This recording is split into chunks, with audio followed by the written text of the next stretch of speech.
A new baby is on the way. The family are moving out of number 47 to a bigger house round the corner. The cat has gone missing, but everything else is packed and ready to go. Nothing has been left behind.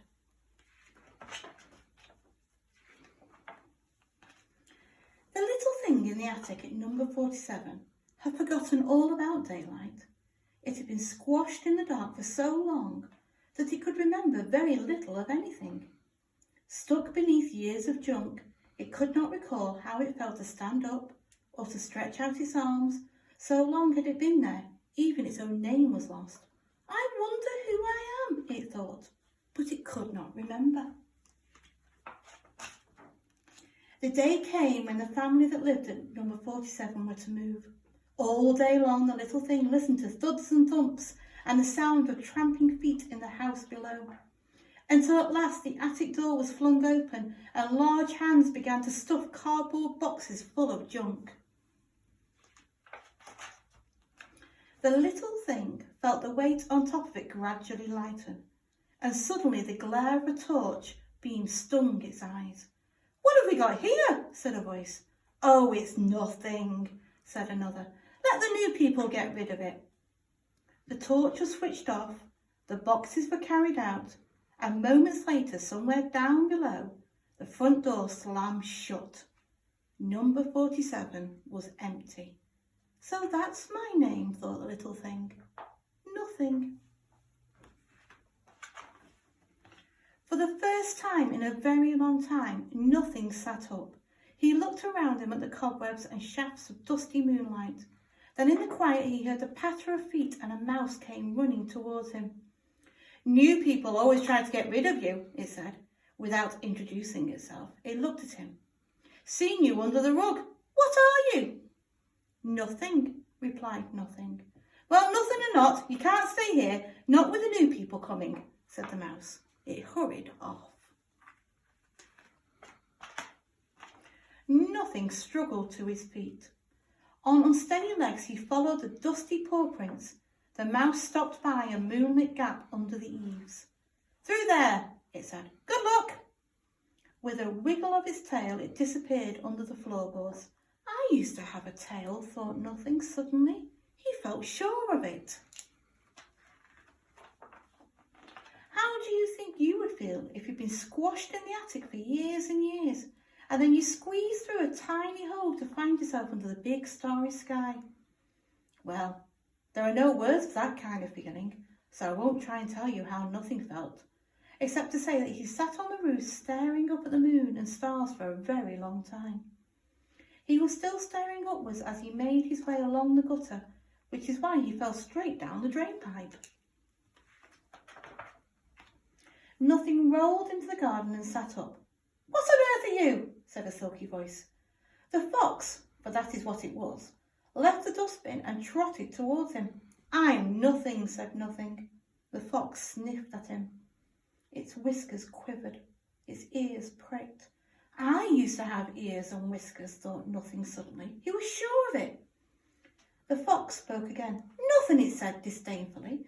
"Nothing worth eating, that's for sure." It trotted away silently. Nothing wandered into the garden and came across a lily pond. There a frog sat gently croaking. As Nothing approached, it plopped into the water and with a kick of its stripy legs, it disappeared from view. I used to have stripes, thought Nothing. I'm sure I did. The ripples cleared and Nothing found himself staring at his own reflection. It was odd. It was ugly. "What are you?" it said to Nothing sadly. A tear rolled up its face and splashed onto the surface of the pond. The ugly face disappeared among the ripples. "What are you?" repeated Nothing. "I'm a cat," said a loud voice. "Who's asking?" A big lolloping tabby cat tumbled out from behind a bush and grinned at Nothing.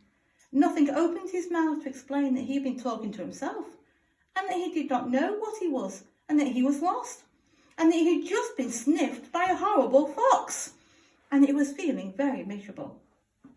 But instead he found himself shuddering and shaking as great uncontrollable sobs quivered up his little raggedy body, and sat him on the ground.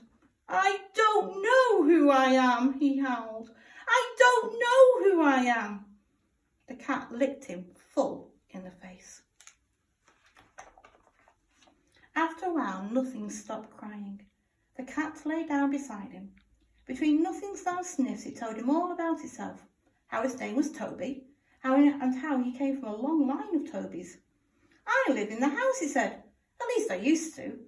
We moved round the corner today. They think I'm lost, but it's all the same to me. Number 47, number 97, what's the difference? It's all my patch.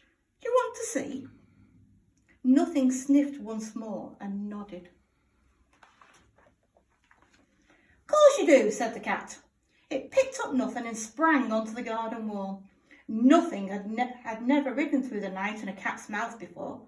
It whisked him up through the branches of a tree and out onto the rooftops, where they sped along with the moon racing them behind the chimney pots. "I'm taking you the long way round," panted the cat. "It's more fun." All the while, joggling along inside Nothing's head, there was a thought trying to get out. It felt like an important thought. It had something to do with the cat. The cat jumped to the fence at number 97 and trotted in through the back door. He found an old man dozing in a chair surrounded by unpacked boxes. "That's Grandpa," whispered the cat to Nothing, and dropped him on the old man's lap. "So there you are," said Grandpa, waking up. "What have you brought me this time?" He put on his glasses and looked at Nothing. "Good heavens! Look, everyone! Look what Toby's found!" Nothing looked up at Grandpa and saw a face he knew. The important thought inside his head popped open like a jack-in-the-box. The family gathered round to look. "What is it, Grandpa?" said the children. But Grandpa was busy rummaging among the cardboard boxes. "I know it's here somewhere," he said. "Ah, there it is." He pulled out an old photograph album and opened it, turning the pages until he came to a fading photograph of a baby. "That's me," he said, "and that's Toby's great-great-great-grandfather. And this," he said, tapping the photograph and tickling Nothing's tummy with his forefinger, "this is little Toby." At last, Nothing remembered who he was. Though he had no ears, nor whiskers, nor tail, and no stripes, he was for certain a little cloth tabby cat whose name was not Nothing, but little Toby. And this, with the help of a good wash, some scraps of material, a needle and some thread, is how he became little Toby once more.